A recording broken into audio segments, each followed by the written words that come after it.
¿Te imaginas durar 25 años preso siendo inocente? El caso de Michael Morton, una nota de amor pegada en el espejo del baño. Un niño de 3 años que murmura sobre un monstruo. Un fiscal obsesionado con ganar a cualquier costo. Estos son los fragmentos rotos de una mañana de agosto de 1986 que destruyeron 2 vidas y expusieron la oscuridad detrás del sistema de justicia en Texas. Esta es la historia de Michael Morton, un hombre común cuya vida fue robada no por un criminal, sino por la maquinaria legal que juró protegerlo. Un relato de inocencia traicionada, de evidencia oculta, y de una lucha de 25 años contra muros de concreto y corrupción institucional. Bienvenidos a Códigos de Investigación. El siguiente documental analiza un caso real de error judicial y encarcelamiento injusto. Se describen eventos criminales y procesos legales que pueden resultar de naturaleza sensible. El propósito es estrictamente informativo, educativo y de interés periodístico, exponiendo los hechos con respeto hacia las víctimas y su familia. No se glorifica la violencia, se examina una falla sistémica. Se recomienda discreción al espectador. Un crimen que partió una familia en 2. Williamson County, Texas, 13 de agosto de 1986. Michael Morton, un gerente de una tienda de abarrotes, se despidió de su esposa Christine con un beso. Era su cumpleaños número 32. Antes de irse al trabajo a las 5:30 de la mañana, dejó una nota escrita en una hoja de papel amarillo pegado en el baño: «Te amo, Christine. Te amo con todo mi corazón y con toda mi alma. Te amaré por siempre. Tu esposo, Mike. PD, sobre el amor eterno. No lo dudes».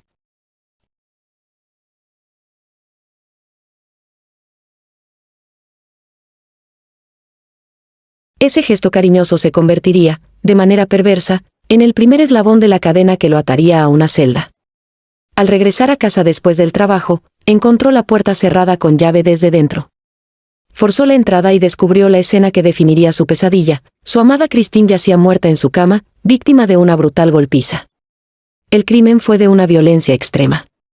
La policía llegó rápidamente, pero desde los primeros momentos, las sospechas se centraron no en un extraño, sino en el esposo afligido. La narrativa del marido asesino era convincente, más fácil de procesar que la de un intruso aleatorio. Sin embargo, en medio del caos, había un testigo. Eric Morton, el hijo de la pareja, de apenas 3 años. Mientras sus familiares lo cuidaban ese día y los siguientes, el niño hizo declaraciones escalofriantes y cruciales. Le contó a su tía que un monstruo había lastimado a mamá. Describió, con el lenguaje limitado de un niño pequeño, que el monstruo tenía bigotes. Y, de manera más crítica, afirmó repetidamente que su papi no estaba allí cuando sucedió. Para cualquier investigador objetivo, esto era una pista vital, una posible exoneración. Pero estas palabras no llegarían a un jurado. Serían enterradas. La construcción de un caso débil y una defensa ciega. La investigación se estrechó de forma alarmante alrededor de Michael. Ignoraron pistas que apuntaban a otra dirección. Varios vecinos reportaron haber visto a un hombre desconocido merodeando en una furgoneta verde cerca de la casa de los Morton en los días previos y la mañana del crimen. Un vecino incluso proporcionó una descripción detallada del sujeto y de la camioneta. Además, después del asesinato, la tarjeta de crédito de Christine Morton fue utilizada de manera fraudulenta en una tienda en San Antonio, a más de 100 kilómetros de distancia. Alguien estaba viviendo con la identidad robada de una mujer muerta. Ninguna de estas piezas del rompecabezas llegó a los abogados defensores de Michael Morton. El fiscal del distrito, Ken Anderson, tenía el deber legal y ético de entregar toda la evidencia exculpatoria a la defensa, un principio constitucional conocido como discovery. Pero Anderson, un fiscal con ambición y una tasa de condenas envidiable, eligió otro camino. Ocultó deliberadamente, 1. Las transcripciones de las declaraciones del pequeño Eric sobre el monstruo. 2. Los reportes de los vecinos sobre la furgoneta verde y el hombre sospechoso. 3. La información sobre el fraude con la tarjeta de crédito de Christine en San Antonio. Al privar a la defensa de esta información, Anderson no solo violó la ley, construyó una celda de culpabilidad alrededor de un hombre inocente. Sin estas pistas, los abogados de Morton no pudieron seguir líneas de investigación alternativas ni cuestionar efectivamente la narrativa única de la fiscalía. El juicio, un teatro de injusticia. El juicio en 1987 fue una farsa legal. sin las pruebas ocultas la fiscalía pudo pintar a Michael Morton como un esposo frustrado que asesinó a su mujer en un arranque de ira por negarse a tener relaciones sexuales la noche anterior usando la nota de amor como una prueba de culpa por su culpabilidad. Era un argumento circular y perverso. La defensa, a ciegas, no pudo contrarrestar esta teoría. No hubo evidencia física directa que vinculara a Morton con el crimen. No había sangre en su ropa, no había testigos que lo colocaran en la escena, y su historial era intachable. Pero el peso emocional del crimen, combinado con la retórica segura de Anderson, convenció al jurado. Michael Morton fue declarado culpable de homicidio y sentenciado a cadena perpetua. Al escuchar el veredicto, Morton sintió que el mundo se desvanecía. Fue como si me hubieran arrancado el alma, declararía años después. Lo enviaron al sistema penitenciario de Texas, a pasar el resto de sus días por un crimen que no cometió.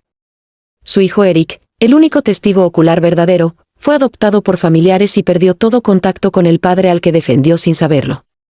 Los años en el abismo, la prueba de la inocencia. La vida en prisión para un hombre inocente es un tipo especial de tortura psicológica. Morton se aferró a dos cosas, su inocencia y la esperanza de que la verdad algún día saldría a la luz. Rechazó múltiples ofertas de libertad condicional, porque aceptarlas requería admitir culpabilidad y mostrar remordimiento por un crimen que no cometió. Lo único que me queda es mi inocencia, dijo. Prefirió pudrirse en la cárcel antes que mentir y manchar el recuerdo de su esposa y traicionar la confianza de su hijo. Durante años, sus nuevos abogados y el Proyecto Innocence Project de Texas batallaron contra un muro de negativas. Solicitaron pruebas de ADN en varias piezas de evidencia, incluyendo un pañuelo ensangrentado encontrado a unos 100 metros de la casa de los Morton, que la investigación original había descartado de manera inexplicable. La fiscalía, ahora bajo el mando del sucesor de Anderson, John Bradley, luchó con uñas y dientes para evitar esas pruebas. Argumentaron que no había necesidad, que el caso estaba cerrado. Su oposición duró años, perpetuando la injusticia. Un rayo de luz en la evidencia perdida. Finalmente, en 2009, tras una batalla legal épica, un tribunal ordenó las pruebas de ADN. El enfoque se centró en el pañuelo. Los resultados, llegados en 2011, fueron tan claros como explosivos. La sangre en el pañuelo pertenecía a Christine Morton.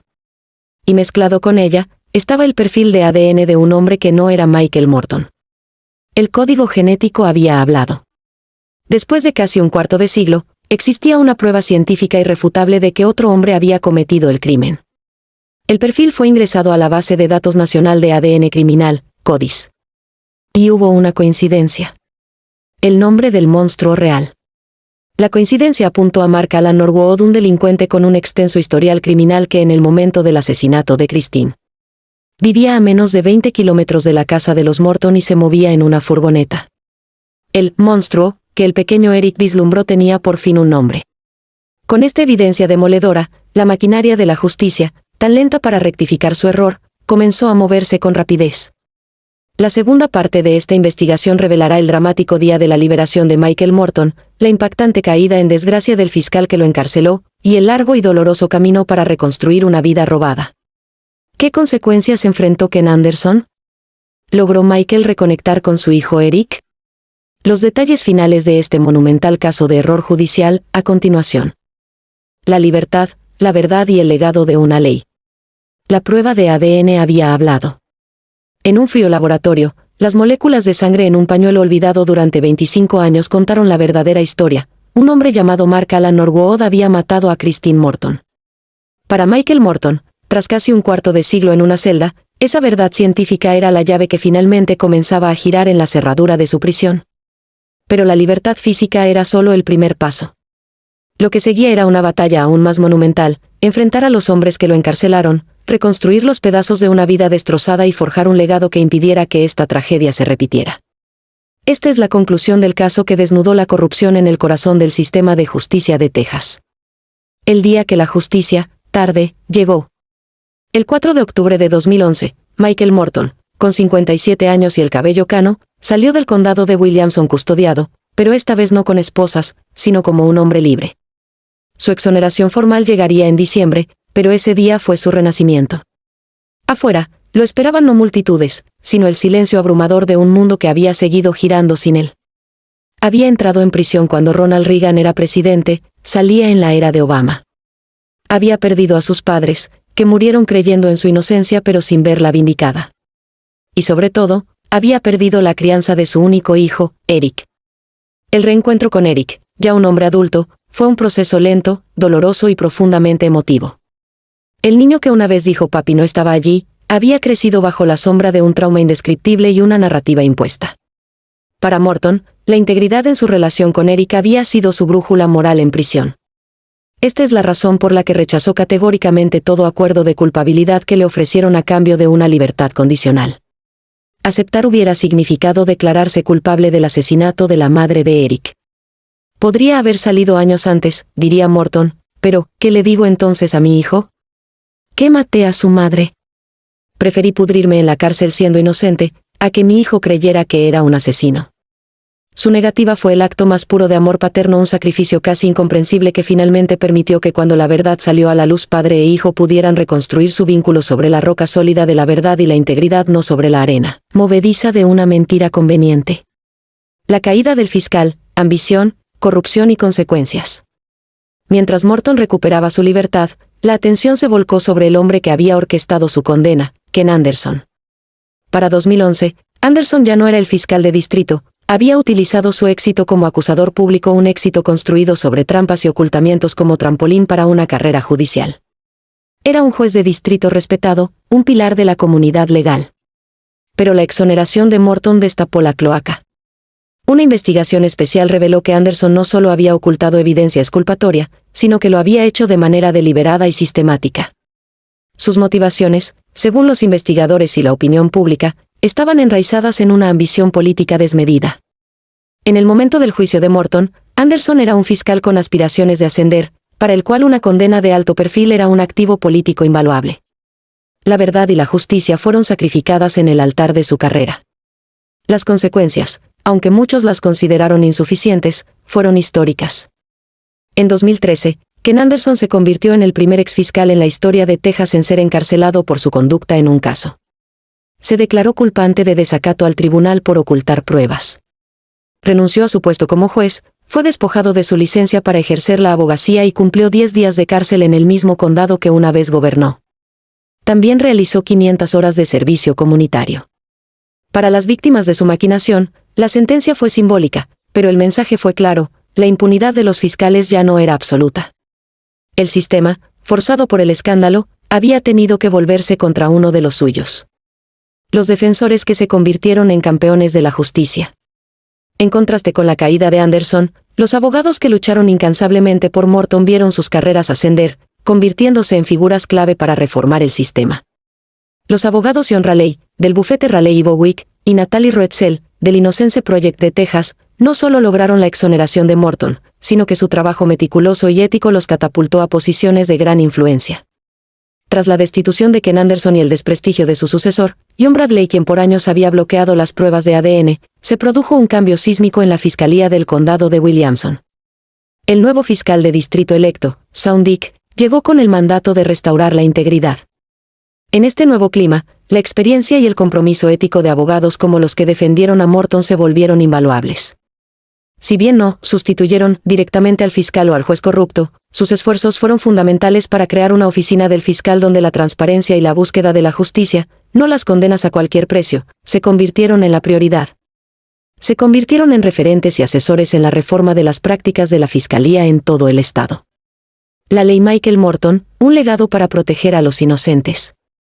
El caso Morton no terminó con su liberación ni con el encarcelamiento de Anderson. Su verdadero y más perdurable legado se escribió en los libros de ley. Horrorizado por los mecanismos que permitieron su encarcelamiento, Morton dedicó su vida libre a abogar por el cambio. En 2013, el entonces gobernador de Texas, Rick Perry, firmó la Ley Michael Morton, una legislación histórica. Esta ley transformó el proceso de descubrimiento de pruebas en Texas, obligando a los fiscales a compartir de manera abierta y oportuna toda la evidencia en su poder con la defensa, sin excepciones ni juegos. La ley eliminó los vacíos legales que personajes como Ken Anderson explotaron y estableció sanciones claras por su ocultamiento. Hoy, gracias a Michael Morton, Texas tiene uno de los estatutos de descubrimiento de pruebas más robustos y pro defensa de los Estados Unidos, sirviendo como modelo para otros estados. El monstruo real y el cierre. Mientras Morton recuperaba su nombre, el verdadero asesino enfrentaba su día de justicia. Mark Alan Norwood, vinculado por el ADN del pañuelo, fue arrestado. Las investigaciones posteriores lo conectaron también con el asesinato sin resolver de Debra Baker en Austin en 1988, un crimen con un modus operandi escalofriantemente similar. Norwood fue condenado a cadena perpetua por el asesinato de Christine Morton, asegurando que nunca caminaría libre de nuevo. Para Michael Morton, el cierre es un concepto complejo. No hay cierre para la pérdida de 25 años, para los cumpleaños de su hijo que no celebró, para la vida conyugal que le fue arrebatada. Sin embargo, encontró un propósito en el dolor. Se convirtió en un orador público, un defensor de los inocentes encarcelados y un símbolo viviente de la resistencia humana y la redención. Su historia es un faro que advierte sobre los peligros de la certeza arrogante en las instituciones y un testimonio del poder de la perseverancia y la verdad. Conclusión del documental. El caso de Michael Morton es mucho más que la historia de un error judicial. Es un mapa detallado de cómo puede fallar el sistema, por la ambición de un fiscal, por la pasividad de un sistema que premia las condenas sobre la justicia y por la negativa a considerar la evidencia que no se ajusta a la narrativa conveniente. Pero también es un mapa para la reparación, a través de la ciencia infalible del ADN, la tenacidad de defensores éticos, y el coraje de un hombre que prefirió la celda a la mentira. Su legado no está solo en una ley que lleva su nombre, sino en la advertencia eterna que representa, que la búsqueda de la justicia debe ser siempre, ante todo, la búsqueda de la verdad. ¿Te impactó esta historia? En Códigos de Investigación nos dedicamos a desentrañar casos reales que exponen las grietas y las victorias del sistema de justicia. Si quieres apoyar nuestro trabajo y no perderte nuestros próximos documentales, te invitamos a suscribirte a nuestro canal con todas las notificaciones activadas. Dejar un like a este video para que YouTube le muestre a más personas contenido de calidad. Comentar, ¿crees que una ley como la de Michael Morton es necesaria en todos los países? Tu interacción es fundamental para que sigamos creciendo y trayéndote más investigaciones profundas. Gracias por ser parte de esta comunidad.